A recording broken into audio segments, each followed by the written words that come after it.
जय हिंद दोस्तों। Class 6 NCERT science chapter number 15 जिसका नाम है हमारे चारों ओर वायु। आइए देखते हैं। सबसे पहला हमारा टॉपिक है वायु, जिसे हम लोग क्या बोलते हैं, एयर बोलते हैं।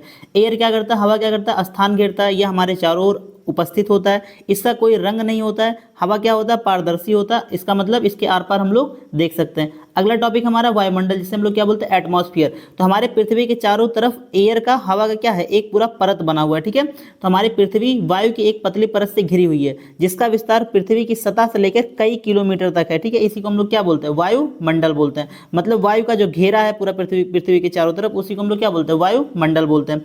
अब एक इंपॉर्टेंट पॉइंट ध्यान रखना है, पृथ्वी के तल से अगर अधिक ऊंचाई पे हम लोग जाएंगे तो जो वायु है, मतलब गैस है, क्या होने लगता है, विरल होने लगता है। इसका मतलब जितने भी भारी गैसेस होती हैं, ठीक है, वो सब कहाँ होते हैं, पृथ्वी के निचले सतह पे होते हैं। जैसे आप लोग पढ़े होंगे, पृथ्वी के 5 लेयर होते हैं, ठीक है, एटमॉस्फेयर के। सबसे पहले ट्रोपोस्फियर है, फिर स्ट्रेटोस्फियर है, फिर मीजोस्फियर है, फिर एक्जोस्फीयर, आयनोस्फीयर है, फिर एक्जोस्फीयर है। तो जितने भी मतलब भारी गैसें होते हैं सब हमारे ट्रोपोस्फीयर में पाए जाते हैं।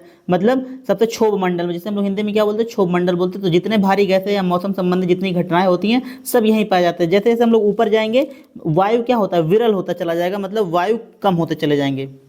अगला टॉपिक है वायु का संगठन। मतलब हमारा जो वायु है किस किस चीज से मिलके बना हुआ है। तो वायु अनेक गैसों का मिश्रण है। तो वायु क्या है, एक मिश्रण है जो कि समांग मिश्रण है, होमोजीनियस मिक्सचर है, जिसमें कई सारे गैस मिले हुए हैं, कई सारे कण मिले होते हैं। तो आइए हम लोग स्टडी करते हैं क्या क्या होता है। सबसे पहला हमारा ऑक्सीजन। तो वायु में ऑक्सीजन लगभग 21% उपस्थित होता है। अब ऑक्सीजन का काम क्या होता है, किसी भी वस्तु को या किसी पदार्थ को जलने या जलाने के लिए ऑक्सीजन की आवश्यकता होती है। बिना ऑक्सीजन के कोई भी चीज जल नहीं सकता। अगला कंपोनेंट है नाइट्रोजन। तो वायु का जो अधिकांश भाग है वो नाइट्रोजन है, जिस कितना परसेंट है इसका, 78%। मतलब वायु का जितना भी मिक्सचर है, मतलब जितने भी मिश्रण है, उसमें सबसे अधिकांश मात्रा में क्या पाया जाता है, नाइट्रोजन, जिसका प्रतिशत कितना होता है, 78, मतलब 78% होता है। और ये जलने में उपयोगी नहीं होता, ये चीज ध्यान रखना। ऑक्सीजन क्या करता है, जलाने का काम करता है, जबकि नाइट्रोजन मदद नहीं करता, जलने में उपयोगी नहीं होता है। अगला कंपोनेंट है जल वाष्प, जिसे हम लोग क्या बोलते हैं, वाटर वेपर बोलते हैं। तो वायु में क्या होता है, जल वाष्प भी विद्यमान होता है। जब यह ठंडे पृष्ठ, मतलब किसी ठंडे सतह से जब यह टकराता है तो जल वाष्प ठंडा होकर बूंद बन जाता है। क्या बन जाता है, बूंद, जिसे हम लोग वाटर ड्रॉपलेट बोलते हैं। अब एक पॉइंट ध्यान रखना है, यह जल चक्र के लिए भी अति आवश्यक होता है। अगला कंपोनेंट है कार्बन डाइऑक्साइड। तो वायु में कार्बन डाइऑक्साइड की मात्रा लगभग 0.03% होता है। ये चीज ध्यान रखना, कई बार क्वेश्चन पूछा गया कि मतलब वायु में कार्बन डाइऑक्साइड का मात्रा कितना होता है, तो 0.03% होता है। किसी भी वस्तु को जलने पर कार्बन डाइऑक्साइड गैस निकलती है। इसका मतलब जब भी हम लोग कोई भी पदार्थ जलाते हैं, चाहे वो पेट्रोलियम हो गया, एनीथिंग, कुछ भी, उस कंडीशन में उसमें से कौन सा गैस निकलता है, कार्बन डाइऑक्साइड निकलता है। और एक चीज ध्यान रखना, कार्बन डाइऑक्साइड आग बुझाने में सहायता करता है। मतलब इसका उपयोग किस काम में करते हैं, आग बुझाने के लिए करते हैं। अगला है धूल तथा धुआं। अब वायु में कुछ धूल कण भी होते हैं और धुआं भी होता है। जैसे किसी भी ईंधन या किसी भी पदार्थ को हम लोग जलाते हैं तो उसमें क्या उत्पन्न होता है, धुआं उत्पन्न होता है। और इस धुएं में कुछ गैस होते हैं और कुछ सूक्ष्म धूल कण भी होते हैं, जो प्रायः क्या होते हैं, हानिकारक होते हैं। चीज ध्यान रखना। इन सब बातों से हम लोग समझ सकते हैं कि वायु किस किसी से मिलकर बना हुआ है, नाइट्रोजन, ऑक्सीजन, थोड़ी मात्रा में उसमें कार्बन डाइऑक्साइड है, और बहुत ही कम मात्रा में बाकी और जितने गैसेस हैं। मतलब सबसे ज्यादा क्या होता है, नाइट्रोजन होता है, फिर ऑक्सीजन होता है, फिर कार्बन डाइऑक्साइड, बाकी और सारे गैसेस थोड़ी थोड़ी मात्रा में पाए जाते हैं। अगला पॉइंट देखते हैं, पानी तथा मिट्टी में रहने वाले जीव। मतलब जो भी जीव पानी या मिट्टी के अंदर रहते हैं वो सांस कैसे लेते हैं, मतलब वो कैसे जीवित रहते हैं। तो पानी में रहने वाले जीव पानी में घुले ऑक्सीजन का प्रयोग करते हैं। तो ध्यान रखेंगे, जो भी मतलब ऐसे जलीय जीव हैं जो जल में रहते हैं, वो जो जल में घुला हुआ ऑक्सीजन है उसी का क्या करते हैं, उपयोग करते हैं। और मिट्टी में रहने वाले जीव श्वसन के लिए मिट्टी में छिद्र बना देते हैं। वैसे मतलब मिट्टी में क्या बना देंगे, छिद्र बना देंगे, और उसके थ्रू वो लोग क्या सांस लेते रहते हैं। लेकिन जब बारिश का मौसम होता है तो इसमें क्या हो जाता है, पानी भर जाता है। उस कंडीशन में जैसे केंचुआ जैसे जीव है, ये क्या हो जाता है, श्वसन के लिए बाहर निकला। जैसे बारिश के मौसम में आप लोग देखते होंगे जो केंचुए होते हैं, जिसे अर्थवार्म बोलते हैं, ये क्या होता है, बाहर रोड पे दिखते हैं। अब अगला पॉइंट देखते हैं, वायुमंडल में ऑक्सीजन का प्रतिस्थापन। तो श्वसन की क्रिया पौधों तथा जंतुओं द्वारा की जाती है। इसका मतलब जैसे हम लोग श्वसन करते हैं वैसे पेड़ पौधे भी श्वसन करते हैं, और श्वसन के दौरान जैसे हम लोग ऑक्सीजन का प्रयोग करते हैं वैसे वो लोग भी ऑक्सीजन का प्रयोग करते हैं। लेकिन एक बात ध्यान रखना, जैसे पेड़ पौधे श्वसन के लिए जो ऑक्सीजन अपने अंदर मतलब ग्रहण करते हैं, ठीक है, उससे कई मात्रा, उससे कई अधिक गुना वो लोग ऑक्सीजन फोटोसिंथेसिस मतलब प्रकाश संश्लेषण के दौरान रिलीज करते हैं, निकालते हैं। तो चीज ध्यान रखना है। तो श्वसन की क्रिया पौधे तथा जंतुओं द्वारा की जाती है तथा श्वसन के रूप में ऑक्सीजन को ग्रहण करते हैं।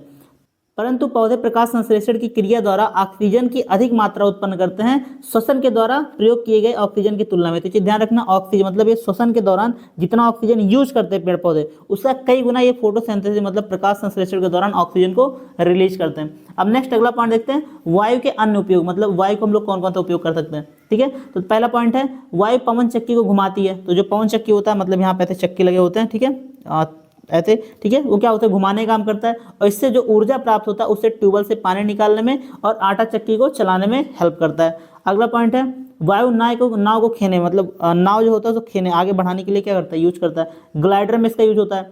पैराशूट में भी सहायक करता है। हवाई जहाज बिना हवा वायु के चलेगा ही नहीं, उड़ेगा ही नहीं। नेक्स्ट तीसरा पॉइंट है पक्षी कीड़े पौधों के बीजों का पराग कणों को इधर से उधर, जैसे आप लोग पॉलिनेशन चैप्टर पढ़े होंगे परागण, तो वहाँ पे जो पराग कणों का एक फूल से दूसरे फूल पे ट्रांसफर कराना, उसमें वायु भी क्या करता है, एक अहम भूमिका निभाता है। जल पॉइंट है जल चक्र में वायु की महत्वपूर्ण भूमिका होती है, मतलब जल चक्र में वायु का क्या होता है, इंपॉर्टेंट रोल होता है।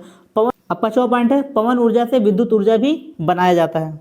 दोस्तों इसी वीडियो में हम लोग चैप्टर नंबर 16 को भी कवर करेंगे कि बहुत छोटा सा चैप्टर, इसके लिए क्या अलग से वीडियो बनाना। तो चैप्टर नंबर 16 जिसका नाम है कचरा संग्रहण एवं निपटान। सबसे पहला टॉपिक है कचरे का निपटान। तो कूड़ा कचरा को सफाई कर्मचारियों द्वारा एकत्र किया जाता है, उसे वह ट्रकों की सहायता से गहराइयों में स्थित क्षेत्र में बने गहरे गड्ढों में डाल देते हैं, जिसे हम लोग क्या बोलते हैं, भराव क्षेत्र। मतलब जैसे कूड़ा करकट वाली जो गाड़ियां आती हैं नगर पालिका वाले, कूड़ा करकट को ले जाके, कचरे को ले जाके एक मतलब बड़े से गड्ढे में क्या कर देते हैं, डंप कर देते हैं, वहाँ पे डाल देते हैं। इस क्षेत्र को हम लोग क्या बोलते हैं, भराव क्षेत्र बोलते हैं। जहाँ पे जो उपयोगी और अनुपयोगी होने वाले कचरे होते हैं उनको अलग अलग, मतलब जिन कचरों को फिर से यूज किया, रीयूजेबल जो होते हैं उनको, और जिसको हम लोग यूज नहीं कर सकते उसको अलग अलग करते हैं। नेक्स्ट अगला पॉइंट है कंपोस्टिंग।